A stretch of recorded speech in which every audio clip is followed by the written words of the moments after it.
Jemaat Tuhan, mari kita berdoa sebelum kita menerima firman Tuhan pagi hari ini. Jangan buat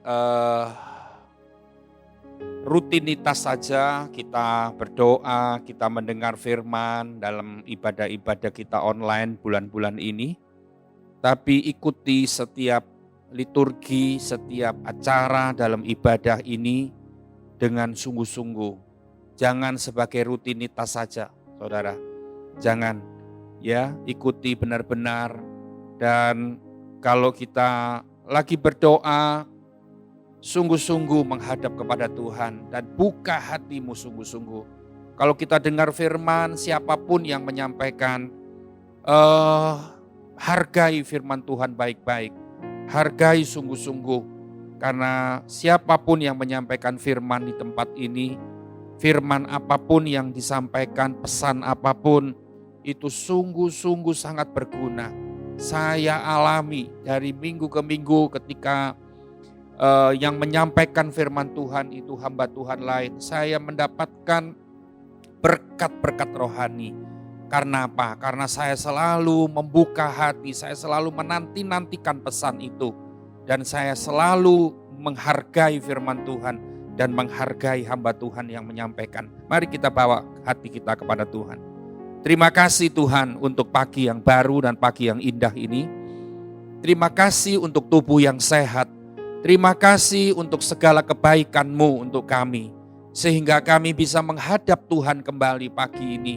Kami bisa menghadap Tuhan hari ini dengan segala keadaan yang baik dalam hidup kami. Terima kasih Tuhan.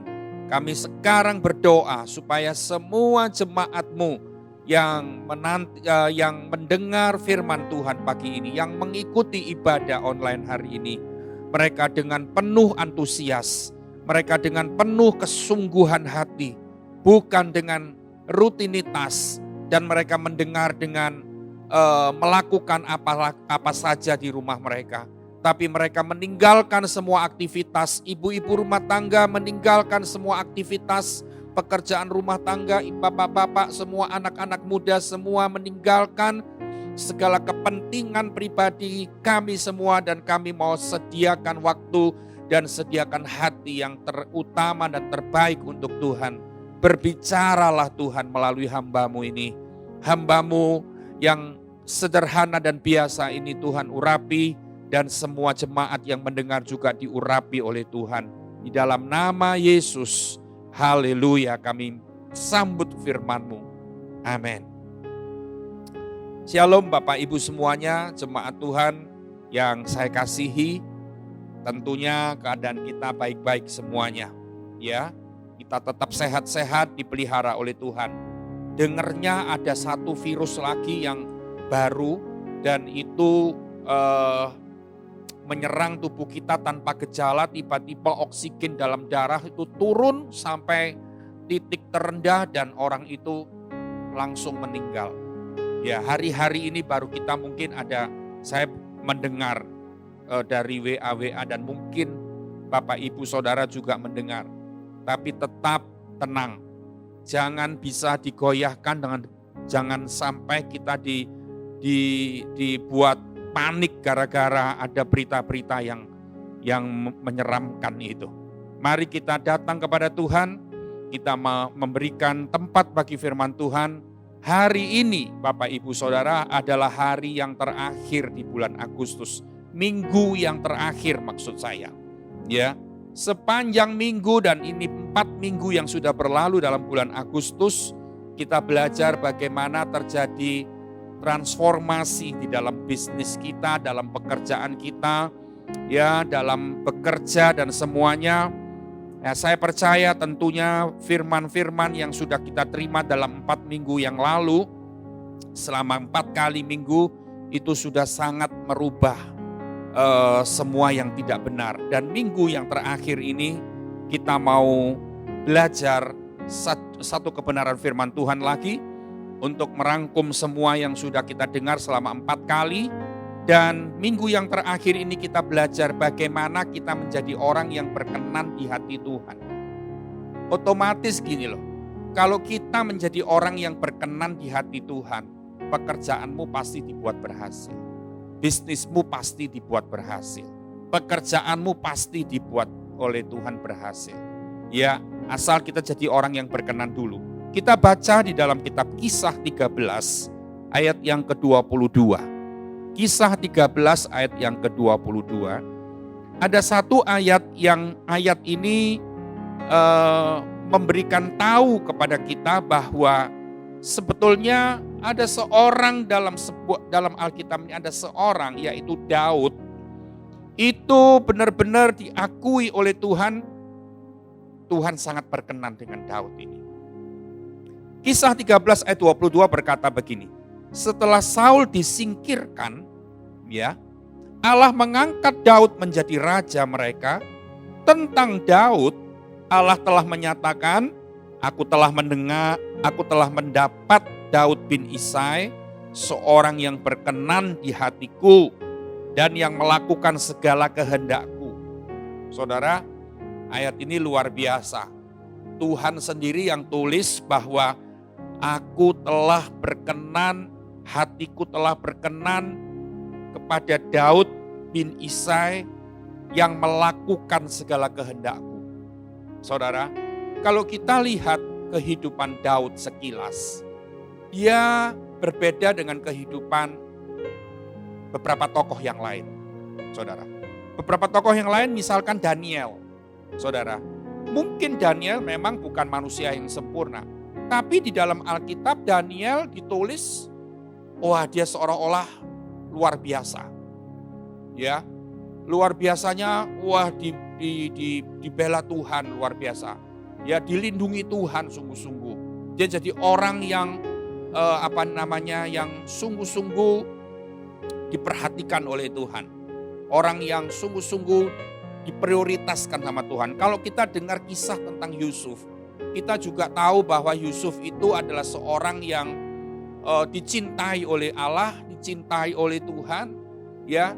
Tapi kalau kita lihat Daud, ternyata Daud ini menggambarkan seorang yang sama seperti kita. Kalau kita lihat Yusuf dan kita lihat Daniel, seolah-olah kita mereka lebih unggul dari kita. Itu maksud saya, gitu ya. Itu maksud saya. Mereka dibela Tuhan, diprioritaskan, tidak diperlihatkan masalah-masalah mereka. Memang Yusuf ada masalah, tetapi masalahnya cuman karena orang iri. Saudara-saudaranya iri kepada dia dan akhirnya dia mengalami berbagai macam masalah. Tapi kalau Daud, dia ini menggambarkan seseorang yang sama seperti kita yang lagi hidup di dunia ini. Artinya gini, nomor satu kenapa saya bilang sama, yaitu saya mendapati bahwa Daud itu adalah manusia yang bekerja keras juga seperti kita kan saudara, bekerja keras. Ya, jadi artinya Yusuf, Daniel itu manusia sama dengan kita, tapi kelihatannya banyak hal-hal yang kita alami dia belum alami gitu maksud saya. Tapi Daud sama seperti kita. Saudara, hari-hari ini kita sudah belajar beberapa minggu, kalau kita tidak bekerja keras, kita tidak bisa berhasil dalam pekerjaan kita. Jadi di akhir bulan Agustus ini sebelum kita September minggu depan akan memiliki tema yang baru, ya, kita harus belajar sungguh-sungguh bahwa saya tidak boleh santai-santai lagi. Dalam bekerja saya harus berani bekerja keras. Saya tidak boleh malas. Saya tidak boleh minta yang enak-enak saja, tidak boleh. Ya. Kalau kita lihat Daud juga mengalami seperti itu. Dia waktu mulai remaja, dia bekerja keras seperti kita. Ya. Dia tidak mengalami kesuksesan yang mudah, tidak. Ya. Kita lihat saudara, cerita Daud sejak remaja, Daud itu adalah seorang gembala yang harus bekerja keras di padang tiap hari. Ada satu ayat di 1 Samuel 17 berkata bahwa Daud ini mukanya kemerah-merahan. Kenapa kok bisa kemerah-merahan? Karena setiap hari dia kena matahari, sinar matahari di padang, menggembalakan kambing domba di situ. Saudara, ini menandakan bahwa Daud enggak santai-santai di rumah. Ya, sebagai seorang anak yang paling kecil, bungsu dari keluarga Isai, Daud bekerja keras. Daud berjuang, ya. dengan sinar matahari, dengan panas terik matahari. Apalagi di 1 Samuel 17 juga ditunjukkan bahwa tiap hari Daud berjuang dengan binatang-binatang buas. Di padang itu sedang dia menggembalakan kambing domba ayahnya. Seringkali terjadi binatang buas mau terkam domba-domba itu, kambing domba Daud. Dia selalu berjuang melawan binatang-binatang buas ini. Ini sesuatu yang tidak mudah. Ya, tiap hari dia harus berjuang, bekerja dengan payah gitu kan. Apalagi tadi saya bilang Daud bekerja keras, itu buktinya apalagi? Saudara, waktu Daud diurapi menjadi raja, ternyata Daud tidak langsung berkuasa. Ya. Waktu Daud diurapi menjadi raja itu sekitar umurnya masih remaja. Tapi ternyata tidak langsung berkuasa. Daud harus menunggu waktu bertahun-tahun dengan perjuangan yang keras sebelum akhirnya dia dapat menduduki tahta Israel. Saya ada membuktikan di dalam kitab 1 Samuel 16 dan 2 Samuel 5. Di sana dikatakan bahwa Daud diangkat jadi raja baru usia 30 tahun. Padahal dia diurapi jadi raja umur belasan tahun. Artinya dia harus bertahun-tahun menunggu itu.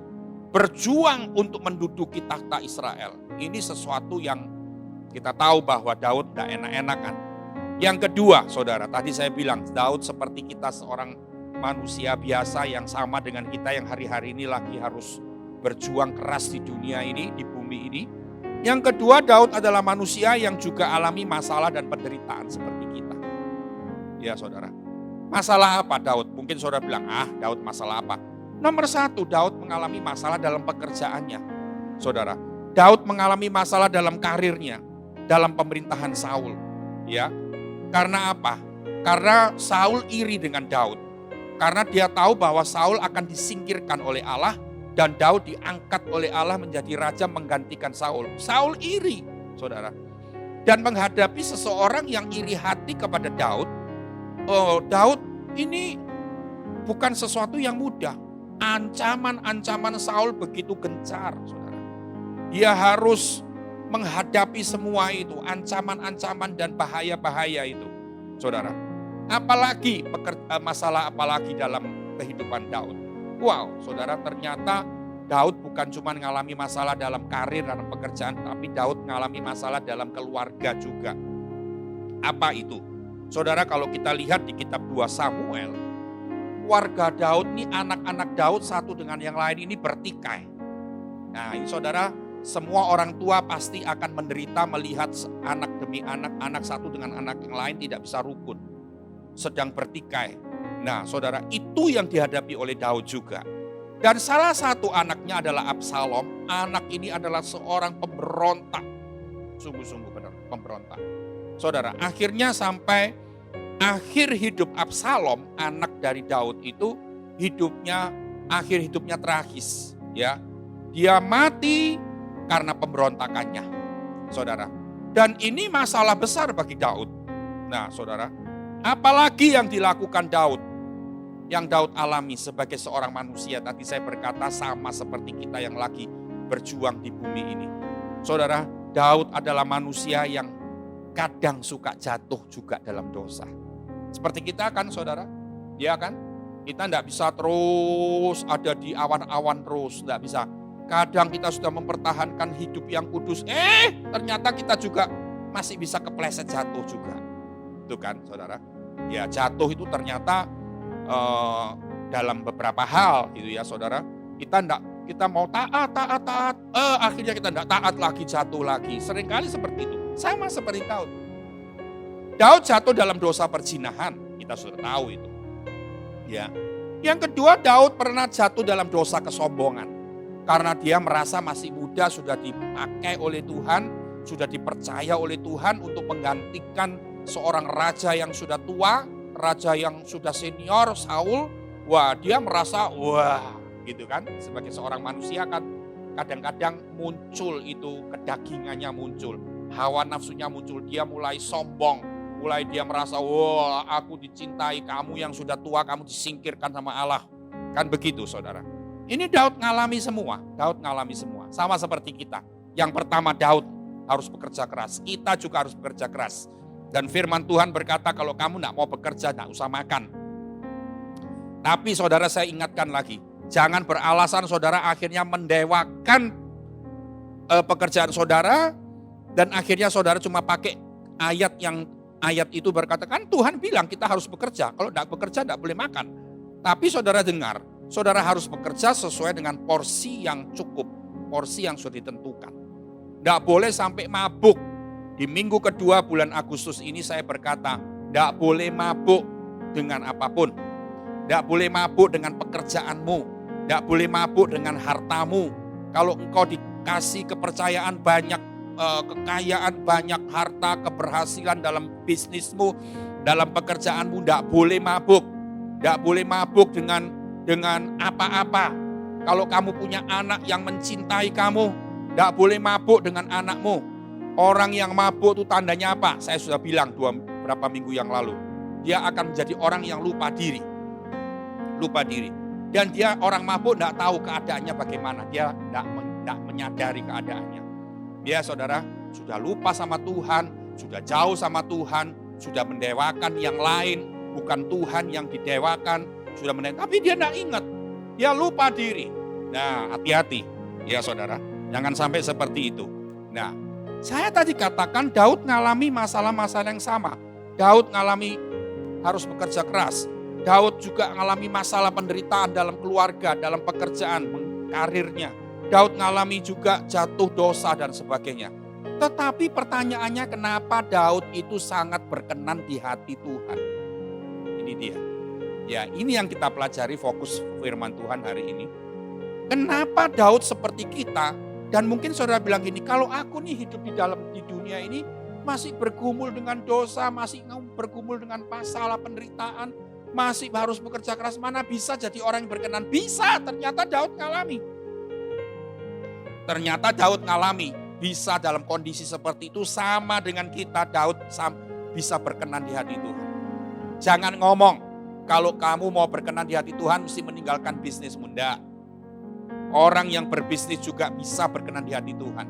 Jangan bilang, oh kalau orang berbisnis itu pasti sudah tidak bisa berkenan di hati Tuhan karena bisnis itu penuh dengan tipu sana tipu sini.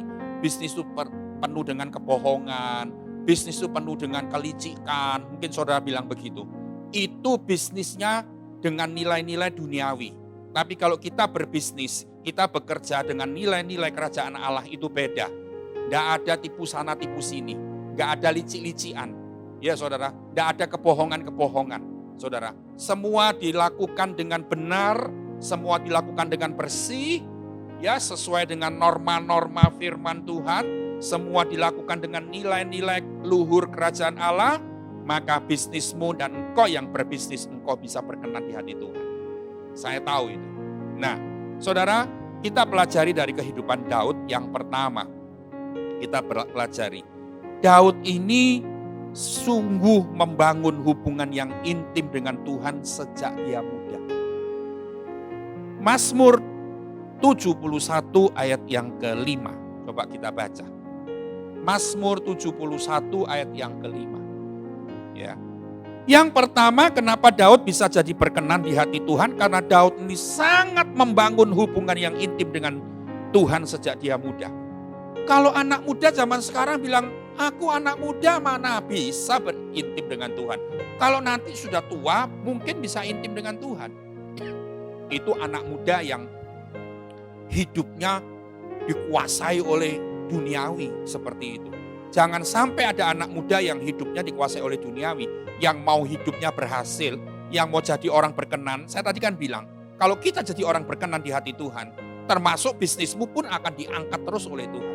Dan kamu jadi anak muda yang pengen berhasil dalam bisnis apapun kau kerjakan, tapi engkau tidak mau berkenan di hati Tuhan, nggak mau membangun hubungan yang intim dengan Tuhan, omong kosong.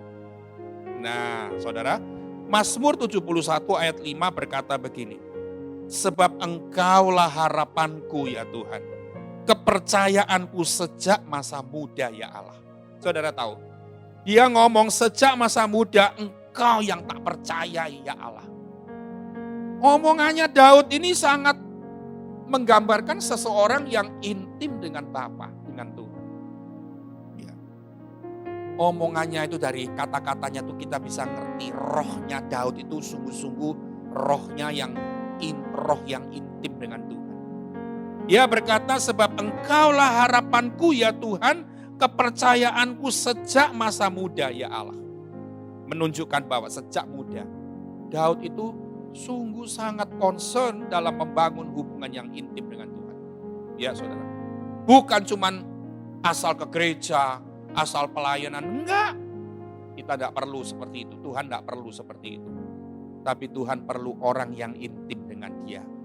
Dia selalu ada di hatinya. Nah saudara, keintiman dengan Tuhan seharusnya saudara tahu. Orang yang intim dengan Tuhan itu akan mendatangkan banyak perkara-perkara yang besar, banyak hal-hal yang berguna, banyak hal-hal yang bermanfaat. Kalau kita intim dengan Tuhan, bukan saja Tuhan itu memberikan berkat-berkat rohani, tapi sampai kita menjadi orang yang semakin berhikmat, kita menjadi seorang yang makin bijak dalam hidup ini, kita menjadi orang yang semakin rendah hati, kita akan menjadi seorang yang makin tenang dalam menghadapi segala sesuatu. Ternyata yang saya ucapkan satu demi satu baru ini, itu sangat berguna untuk meniti karir saudara. Kalau engkau jadi orang rendah hati, engkau jadi orang yang bijak, engkau jadi orang yang penghikmat, engkau jadi orang yang tenang, itu sangat membantu keberhasilan bisnis. Bayangkan saudara, ya, saya itu kemarin dicari teman saya dari Jakarta. Teman saya dari Jakarta ini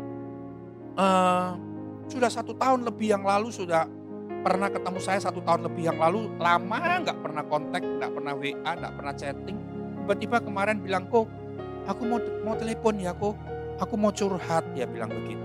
Saudara, ternyata dia curhatnya, saya kaget mendengar keluh kesah dia. Dalam pengalaman hidupnya dia di dalam berbisnis dan bergereja dan sebagainya. Dia tuh curhat melihat pemimpin-pemimpin, bos-bosnya dia itu sangat gak bijak dalam melakukan anak buahnya. Ada anak buah yang pecat, ada anak buah langsung yang salah, gak digaji. Ya, saya kan bilang, ketika kita intim dengan Tuhan, kita menjadi semakin bijak. Orang yang bijak memutuskan sesuatu itu sesuatu yang benar. Kalau kita tidak punya hati yang bijaksana, saudara, kita memutuskan sesuatu itu salah pasti. Sesuatu yang menyakiti orang, yang membuat orang menderita dan sebagainya. Ya. Dan saya dengar keluh kesahnya dia, curahan hatinya dia. Ada sampai hari ini dia cerita, ada di gerejanya dia full timer, di stop gajinya sama pendetanya. Ya, di stop gajinya karena apa?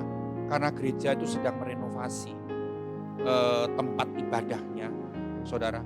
Langsung full timer itu udah digaji semua sama dia. Saya tanya, full timer itu berarti full timer dalam arti gimana? Dia masih punya pekerjaan di luar atau enggak? Enggak punya, namanya full timer tuh full timer di gereja. Tinggalnya pun di gereja, kerja sepenuh waktu di gereja, sepenuh hari-hari itu di gereja. Tapi boleh harus kerja tapi enggak digaji, saya jadi bingung. Nah, saya bilang sama saudara gini kan, kalau kita intim dengan Tuhan, kita dapat hikmat, kita tetap dapat hati yang bijaksana, kita dapat ketenangan, kita dapat kerendahan hati. Untuk memutuskan sesuatu itu sangat baik, sangat mendukung. Ya. Jadi kalau orang intim dengan Tuhan itu bukan cuman diurapi. Kalau dia melayani, orang merinding-merinding semua, orang nangis-nangis, orang jatuh-jatuh sampai ke bawah. Bukan itu saja, saudara. Tapi kalau engkau intim dengan Tuhan, engkau menjalankan bisnis apapun, bisnismu juga mengalami banyak perkembangan dan kemajuan. Ya, engkau punya keluarga, keluargamu juga mengalami banyak hal. Bukan artinya kalau orang intim dengan Tuhan tidak ada masalah dalam keluarga. Ada masalah dalam keluarga. Tapi artinya menyelesaikan masalah-masalah keluarga juga dengan bijak, juga dengan tenang, juga dengan hikmat. Lah itu dia, pentingnya kita intim dengan Tuhan. Yang kedua, mengapa Daud bisa jadi orang yang berkenan di hati Tuhan? Yang kedua, Daud setia mengerjakan tugas kewajiban walaupun itu sederhana. Walaupun itu kecil. Saudara, 1 Samuel 17 ayat 15 saya mau baca untuk saudara.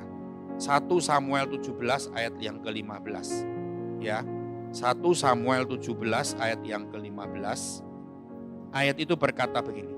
Tetapi Daud selalu pulang daripada Saul untuk menggembalakan domba ayahnya di Bethlehem. Ini menggambarkan gini loh, menceritakan gini. Daud ini sudah jadi pegawainya Saul. Jadi pegawai raja maksudnya. Orang kalau sudah jadi pegawai raja itu kan kedudukannya sudah lebih tinggi kan dari sekedar menggembalakan kambing domba di padang. Ya, seharusnya kalau orang-orang normal dia sudah jadi pegawai istana, pegawai raja, dilepas itu pekerjaan yang sederhana itu. Ngurusin kambing domba. Enggak lagi mau ngurusin begitu-begitu, saudara. Tapi dengar, Daud ini punya keistimewaan. Walaupun dia sudah jadi pegawainya Saul, setiap dia pulang dari Saul, selesai kerja dengan Saul, dia menggembalakan kambing domba ayahnya lagi. Artinya gini, Daud ini setia mengerjakan tugas kewajiban walaupun hal itu sederhana.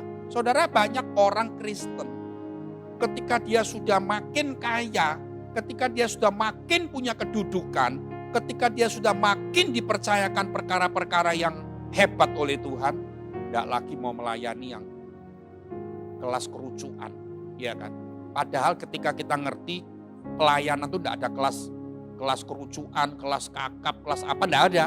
Semua pelayanan itu sama untuk Tuhan, kan begitu, saudara. Tapi saudara, ternyata Daud ini tidak sama dengan orang-orang yang kita hadapi dan mungkin kita sendiri yang lagi lakukan. Kita sudah dipercaya oleh Tuhan, tidak mau lagi ngurusin hal-hal. Nggak mau lagi pelayanan hal-hal yang pelayanan kecil-kecil, nggak mau lagi. Atau mungkin sudah meninggalkan pelayanan karena sudah merasa terlalu sibuk dalam bisnisnya, terlalu sibuk dalam pekerjaannya, sudah tidak ada waktu lagi melayani Tuhan. Tapi ingat, Daud tetap bekerja.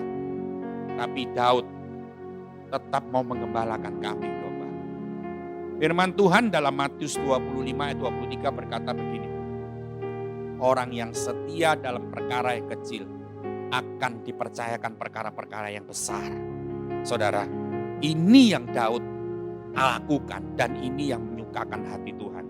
Yang ketiga, saudara, kenapa Daud selalu berkenan di hati Tuhan? Karena Daud selalu berharap pada Tuhan dalam tiap masalah yang dia hadapi. Saya mau baca di dalam Mazmur 33 ayat 18. Mazmur 33 ayat 18 berkata begini. Mazmur 33 ayat 18. Sesungguhnya mata Tuhan tertuju kepada mereka yang takut akan Dia, kepada mereka yang berharap akan kasih setia. Tadi saya berkata, yang ketika Daud itu sangat berharap kepada Tuhan. Dalam menghadapi masalah apapun dia cuma berharap kepada Tuhan. Dia tidak mengandalkan kekuatannya sendiri. Dalam masalah keluarga, menghadapi anak-anak yang bertikai, menghadapi anak yang memberontak, dia berharap akan pertolongan Tuhan. Dia berharap tangan Tuhan yang mengerjakan sesuatu, memulihkan keadaannya. Dalam menghadapi Saul yang mengancam dia merasa dia cuma bisa berharap sama Tuhan untuk menyentuh, menjamah hati Saul. Walaupun Daud itu waktu itu sudah diurapi oleh Tuhan menjadi seorang raja, tapi belum berkuasa kan saudara, karena masih ada Saul di situ. Saudara, kita lihat ya.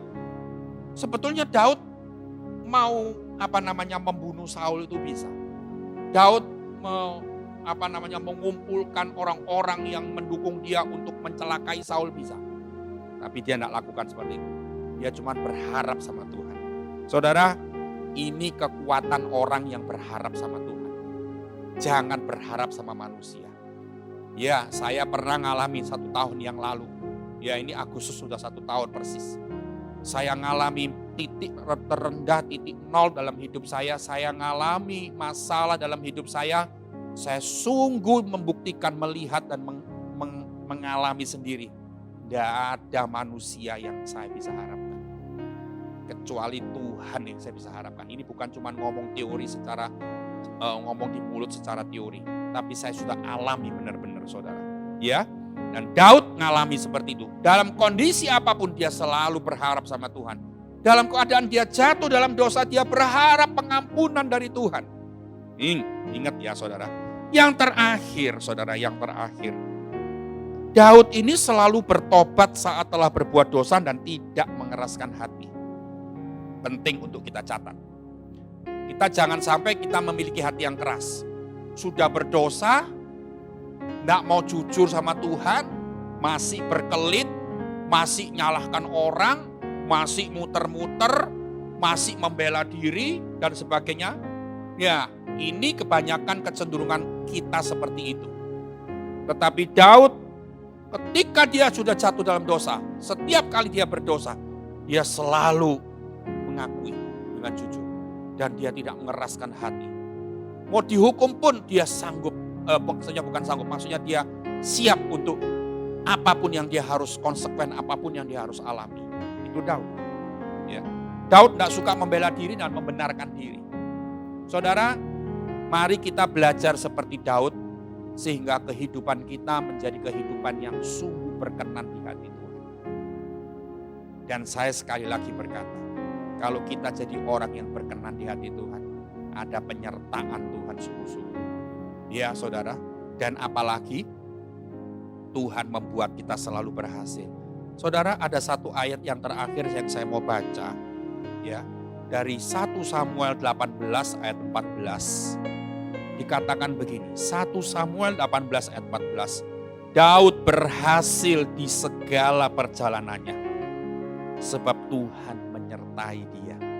Saudara, Daud berhasil di segala, bukan Daud berhasil, bukan begitu. Tapi di segala perjalanannya. Segala perjalanannya apa? Di keluarganya, di apanya lagi? Di pekerjaannya, di karirnya, di kesehatannya, di segala bidang kehidupannya. Perjalanannya sama Tuhan dibuat berhasil. Karena apa? Karena Tuhan berkenan dengan Daud. Sebab itu Bapak Ibu Saudara, hari-hari ini mari kita belajar. Ya, pertama, bangun hubungan yang intim dengan Tuhan sejak muda. Kalau kita hari ini sudah tua, mulai sekarang, gak usah tunggu apa-apa lagi. Orang tahu bahwa orang yang intim dengan Tuhan itu manfaatnya banyak. Tapi banyak orang Kristen masih menjalin hubungan intim dengan Tuhan sulit setengah mati. Yang kedua, Daud setia mengerjakan tugas kewajiban walaupun itu sederhana. Setialah dalam perkara yang kecil. Yang ketiga, Daud selalu berharap pada Tuhan dalam tiap masalah yang dia hadapi. Jangan pernah mengandalkan siapapun. Harapanmu cuma kepada Tuhan. Ya. Keempat, yang terakhir, Daud selalu bertobat. Dengan jujur dan tidak mengeraskan hati. Tidak membela diri dan tidak membenarkan diri. Mari kita datang kepada Tuhan. Kami sudah melihat dan kami sudah belajar dari kehidupan Daud secara cepat pagi ini. Kami tahu Tuhan, kami mungkin masih jauh dari kehidupan yang seperti itu. Tapi melalui firman pagi ini, buat kami bukan cuma mendengar, tapi kami sungguh firman-Mu itu masuk, merasuk pikiran, hati dan jiwa kami, roh kami. Sehingga kami punya kemauan untuk menjadi orang yang seperti Daud. 4 hal yang kami sudah pelajari Tuhan. Terima kasih Bapak, terima kasih. Kami bersyukur karena Tuhan terus menunjukkan jalan yang terbaik bagi kami. Tuhan menunjukkan ketika kami mau berhasil dalam pekerjaan, dalam bisnis, Tuhan menunjukkan jalan yang harus kami tempuh. Sedangkan dunia menunjukkan jalan, tapi jalan itu jalan yang semu, keberhasilan itu keberhasilan yang semu. Tapi kami bersyukur karena kami mendapatkan keberhasilan, berkat yang sejati yang dari Tuhan. Terima kasih Bapak. jemaat-Mu yang sedang bergumul dalam kehidupannya. Keadaan keuangan yang sungguh berat hari-hari ini. Tuhan banyak berbicara kepada mereka. Tuhan mengangkat mereka. Dan Tuhan membuat mereka menjadi orang-orang yang seperti Daud. Terima kasih Tuhan, terima kasih. Kami bersyukur di masa-masa ini Tuhan tetap menyertai dan melindungi kami. Di dalam kuasa darah Yesus kami sudah berdoa, haleluya. Amin.